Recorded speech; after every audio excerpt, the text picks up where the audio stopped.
Automation waa meeqa keessatti beekame Muhammad Awwal? Waan tokko automatikaan akka hojjetu godhu jechuumi. Zamana kana kaampaanii hundaatu waan kana irratti xiyyeeffachuutti jira. Maashinni hundi automaatika ta'uutti jira. Warshaaleen makiinaa oomishan hundi teknooloojii autopilot jedhamu irratti xiyyeeffatanii hojjechuu jiran. Dorgommii ajaa'ibaatu deemutti jira. Makiinaan shofeera malee ofiin akka deemu gochuu jechuu. Inumaa dhaabbileen gareen namni hirriba ganamaa makiinaa keessatti akka fixatu godhuuf hojjetaa jirra jedhan. Akkam jechuu? Namni osoo hirriban fixatiin hirribaa ka'e makiinaa ofii seenee autopilot irra kaa'ee rafa. Kana booda makiinaan ofumaa deemee bakka hojiitiin isa gaha. Eega bakka hojii gahee boodaas keessaa bu'ee bakka hojii seena malee iddoo paarkingii barbaaduuf hin cinqamu. Makiinaan ofumaa deemee bakka dhaabbatu barbaaddata. Yeroo inni dalagaa xumuree galuu fedhes telefoonuma ofii banee makiinaa yaama. Makiinaan isaa bakka dhaabbattee kaatee bakka inni jirutti itti dhufti. Gabaabinaan ilmi namaa dalagaa guutumatti dhiisee maashina waa hundaan isa tajaajilu qopheeffachuuf yaalutti jira. Akkasuma dubbiin kunimee iddoo biroo eessa si yaadachiisa? Iddoo akkam? Bakka dalagaa malee waan fedhanitti argatan. Kan bakka hundatti kaadimni qophaa'ee si eegu. Suni jannata ka? Ilmi namaa dachii tana jannata godhachuu fedha. Dalagaa malee waan fedhan hunda argachuu, osoo hin ifaajin fedhiin hundi namaa guutamu. Kun abadan hin milkaa'u. Namaa miti mukni waa hojjechuu qaba. Mukni akkamitti hojjeta? Hidda lafa jala fageessee bishaan xuuxuu qaba. Baala aduutti qajeelchee anniisaa kuufachuu qaba. Firii ofirraa harcaasee sanyii bakka buufachuu qaba. Gariin ammoo ilillii babbareedduu qopheessee kanniisa hawachuu qaba. Gariinis muduraalee hawwatoo ta'an qopheessee ilma namaatii fi bineensota ofitti yaamuu qaba. Eega mukni hojii malee jiraachuu hin dandeenye, ilmi namaa akkamitti dalagaa malee jiraachuu danda'a? Tana wanti wal gaafachuu qabnu. Soorri qalbii eegalee jira.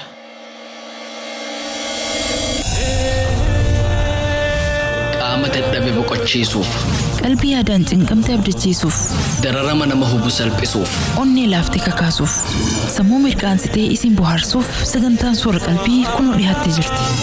Oggumallee huu torbaanitti al takkatan isiniif dhihaattu sagantaan soora qalbii amma jalqabdi.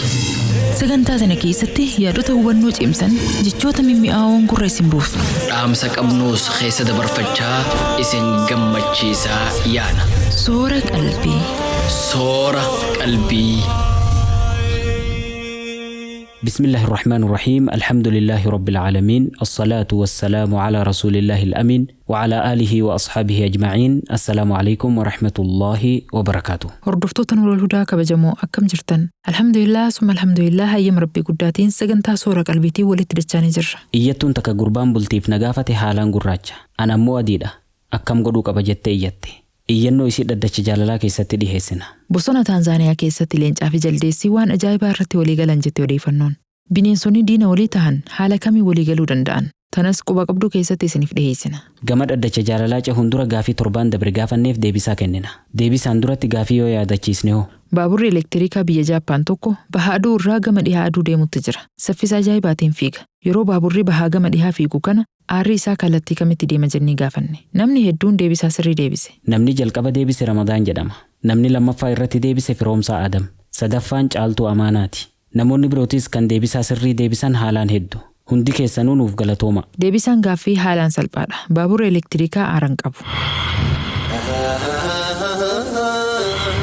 Dhaddacha jaalalaa, dhaddacha jaalalaa, dhaddacha jaalalaa, dhaddacha jaalalaa, dhaddacha jaalalaa, dhaddacha jaalalaa.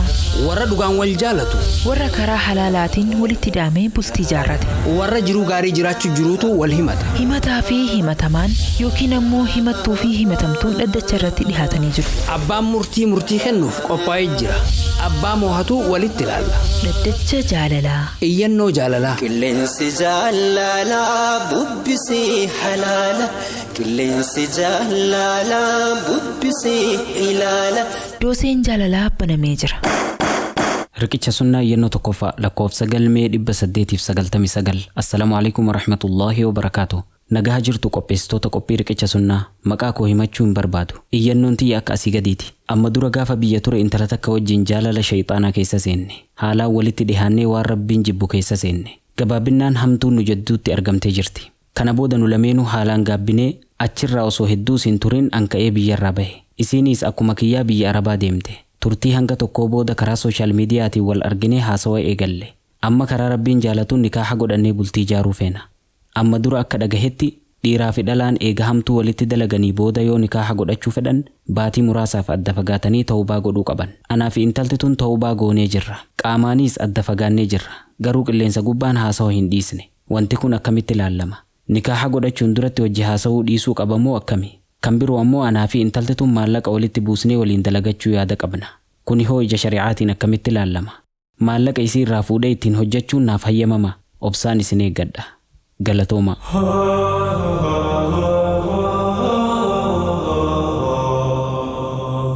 Hayyee maal jettan iyyataa kanaan? Gaaffiin isaa qabxii lama irratti xiyyeeffatti.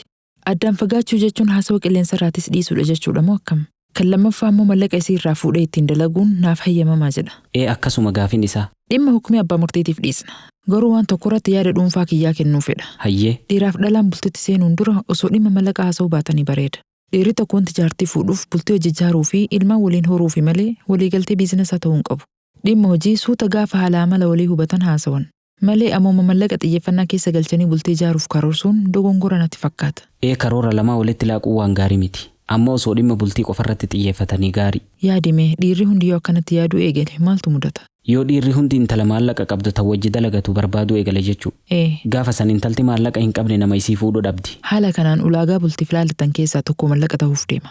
Maaltu dhimma maallaqa isii yaaduun isa gahe? Haala amala gaarii yoo qabaatte, yoo diin qabaatte, bifaan yoo itti bareedde usee bultitti seenuudha. Dhimmi maallaqaa silaa waan dhiirri laalatu ta'uu hin qabu. Ammoo qabeenya isii laalanii fuudhuun haraama jechuutti hin jirru. Kun hubatamuu qaba. Haraamaa fi halaala labsuu waan nu laallatu miti. Garuu dhiirri dhiirummaa ofii osoo jabeeffate bareeda.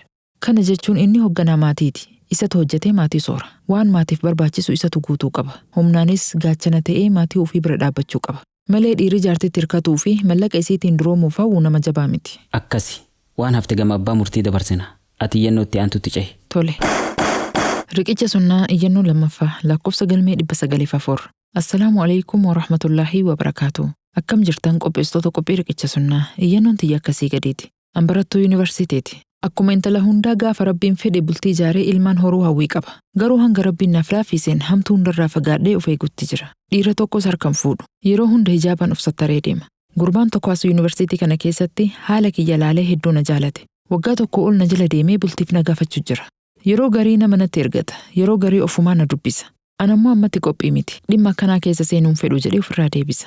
Inni ammoo hanga tafeete obsaan si eega. Garuu gaafa qophii taate akka na wajjin bultii jaartu qofa waadaa naaf seenii naan jedha. An ammoo waadaa siif hin seenu jedhee jalaa dide. Gama kaaniin haala gurbaa kanaa hanga tokko qoradhee jira. Gurbaan nama diiniin beekamu. Haala amala nama hundaan jaalatamuu qaba. Dubartoota biroo wajjin haasawa tokkos hin qabu. Yeroo hundaa barnoota ofii irratti xiyyeeffata. Silaa gurbaan naaf ta'ee jira. Garuu rakkoo jabduu takkatu jira. Ani haalaan diimtuudha. Maatiin kiyya hundi maatii fuula addaatu. Inni ammoo akka malee gurraacha. An gurraacha ta'uu isaa irraa rakkoo hin qabu. Garuu abbaan kiyya dhiira gurraacha haalaan jibba. Amma dura obboleettiin tiyya tannarra guddoo gurbaa gurraacha tokkotti heerumuu feetee abbaan kiyya nikaha godhuu didee qaadiin nikaha godhatte. Sababaa san obboleettiin tiyyaaf abbaan kiyya wal dhabanii hanga ammaa waliin dubbisan. Araarfachuuf manguddoo meeqatti ergattee dadhabde. Dhiirri gurraachi maal si godhe jedhanii gaafannaan ilmaan isarraa dhalattus gugurraa akka isaa taate. Sanyii nu jalaa balleessa jedha. Kuni waan inni itti amanu. Gorsaa oollee yaada kana sammuu isaa keessaa jijjiiruu dadhabnee dhiisne. Ammaanis yoo gurbaa kanatti heerumuu fedhe carraa obboleettii tiyyaa tana mudachuuf deema. Abadan abbaan kiyya nikaha naaf hin godhu. Yoo isa harka darbee qaadii nikaha godhadhe ammoo akka obboleettii tiyyaa zalaalamnaan ooda. Kanaaf gurbaa kana asumatti ofirraa muruu filadhe. Abbaa kiyyaa wal dhabuurra gurbaa kanarraa cituu naaf wayya. Akka dhalaa zamanaa jaalala shayxaanaa keessa seenee isa dhiisuu hin danda'u jedhee waan fokkataan dubbadhu. An abbaa kiyyaa wal dhabuu dhiisi daqiiqaa takkaafis isa mufachiisuun fedhu. Kanarratti isin maal naan jettan obsaan isin eeggadha galatoomaa.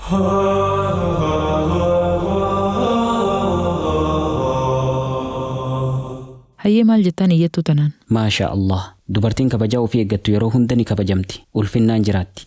Dubartiin qaama ofii sattarattee of kabajje haalaan qaaliidha. Rabbiin haa dabaluuf jenna. Abbaan isii dogongora irra jiraatus isiin kabajaa isaa eeguu feeti. Kunis waan haalaan nama gammachiisu. Abbaan osoo kaafiras tahee kabajamuu qaba. Hamtuu fedhes dalagu kabajaan isarraa mulqamuu hin qabu. Kanaafuu iyyattuu tanaan waanuma irra jirtu kanaan jabaadhu itti fufi jettaani. Hangama kiyyaan hanga danda'ameen dhimma obboleettii isii irratti osoo xiyyeeffattee bareedaadha jedha. Kan ofii ni dhaqqabdi. Jalqaba abbaaf obboleettii isii walitti araarsitu. Yoo kana goote tan isiitis furmaata ni argatte inshaallah. Yeroo hedduu maanguddoo itti erganii dadhaban jettee mire. Maanguddoo fi ilmoon adda adda. Abbaan intala dubraa haalaan jaalata. Garaa laafaaf. Akka nama biroo isiin tuffatu. Ofumaa itti dhihaattee morma isaa jala seentee itti haasaastu.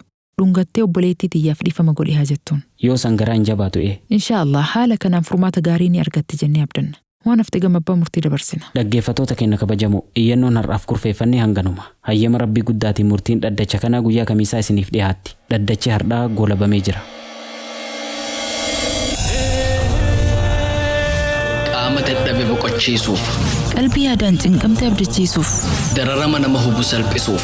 onnee laaftee kakaasuuf, sammuu mirqaansitee isin bohaarsuuf sagantaan soora qalbii kunoo dhiyaattee jirti. Soora qalbii. Soora qalbii. Bineensonni bosonaa hedduu hoomaan jiraatan leencaa fi qeerransi jaldeessaa fi kurupheen hundi kophaa kophaatti miseensa heddummeeffatanii hoomaa ofii ijaaratanii jiraatan malee walitti makamanii waliin hin jiraatan. Yeroo garii bineensonni soorata wal fakkaataa sooratan dirree keessatti walitti makamanii ni mul'atu. Fakkeenyaaf harree diidoo fi gadamsa, arbaa fi guchiin, sattawwaa fi kurupheen rakkoo tokko malee dirree tokkorra waliin ooluu danda'an. Bishaanis malkaa takkarraa dhuganii dheebuu bahan. Garuu bineensi foon sooratuu fi bineensi biqiltuu sooratu haalaan walirraa baqatan. Fakkeenyaaf jaldeessaa fi leenci diina waliiti. Leenci jaldeessa arginaan adamsee ajjeesa. Jaldeessis leenca yoo arge daddafee jalaa baqata. Gama Taanzaaniyaa kanaa garuu dubbii ajaa'ibaa tokkotu dhagahame. Jaldeessaa fi leenci dirree tokko keessa waliin oolanii waan riskii isaanii barbaadataa nagayaan waliin jiraachuu jiran. Quba qabdu teenyaarraatiin dhimma kanarraa dubbanna. Tana quba qabdu.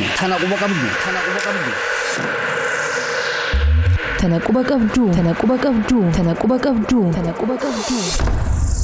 Taanzaaniyaan bosona hedduu qabdi.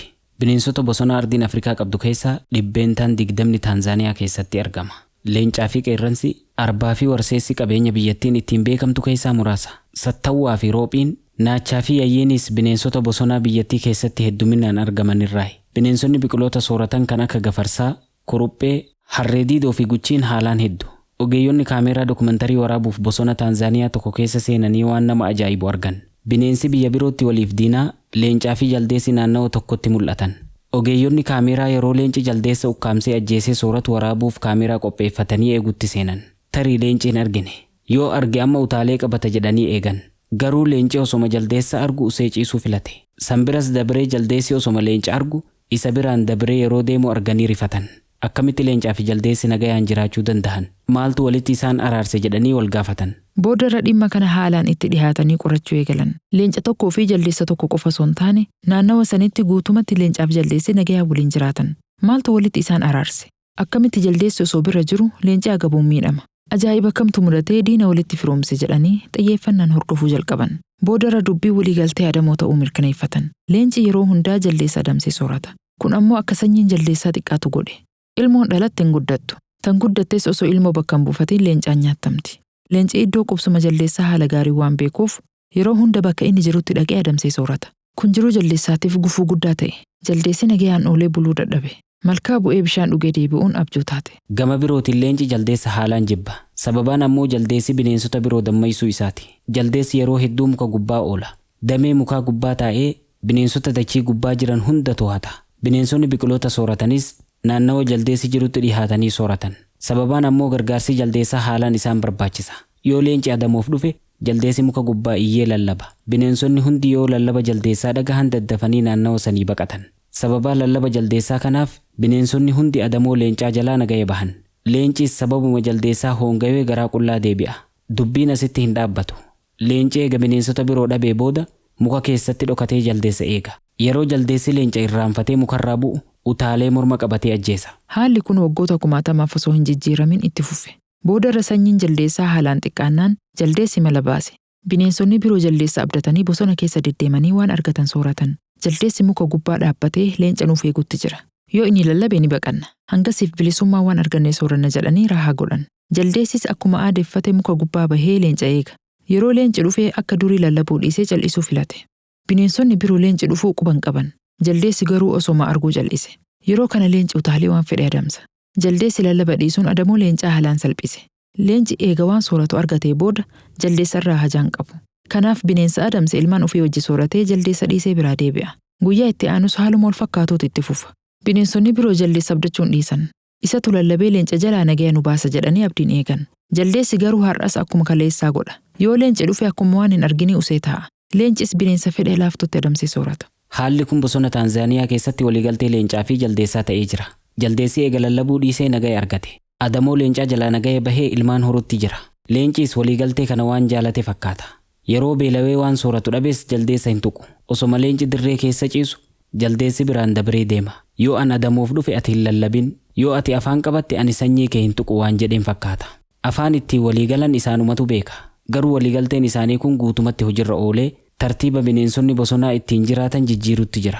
Wanti nama ajaa'ibu bineensonni biroo ammas jaldeessa amanuu isaaniiti. Osoma guyyaa guyyaan adamsaman guyyaa hunda jaldeessi nutti lallaba jedhanii isa ofirratti eegaa of irraanfatanii sooratan. Gaafa bineensonni biroo waliigaltee jaldeessaa fi leencaa tana mirkaneeffatan waan mudatu Rabbumatu beeka. Hardhaaf garuu waliigalteen isaanii kun leencaa fi jaldeessaas haalaan fayyaduutti jira.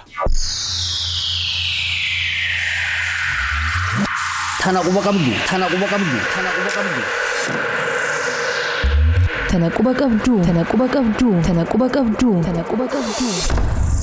Kan dhageeffachuu jirtan raadiyoo Nuurul Hudaa sagantaa Soora Qalbiiti. Qophiileen har'aaf kurfeeffannee dhufne hanganuma gama keessummeessuutiin Anfarhee Adamii fi Muhammad Awwal Abdallaatu si wajjin turre. Barruu qophiilee Abuu Ibtisaamtuu nuuf qopheesse. Gama qindoominaatiin kutaa teeknikaa Nuurul Hudaatu nu wajji ture. Waan hanga xumuraa obsaan hordoftaniif galatoomaa isiniin jenna. Inshaallah torbaan qophii birootii walitti dachaan. Hanga sagantaa birootii walitti deebinutti nagaa Rabbii keessa nuuf jiraadhaa, jiruu qananii keessa qubadhaa, milkii duniyaa fi aakhira argadhaa. Wassalaamu alaikum wa rahmatullahi wa barakaatuh.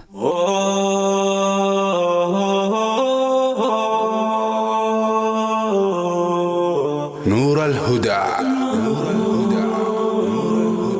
صورة قلبي مسلمة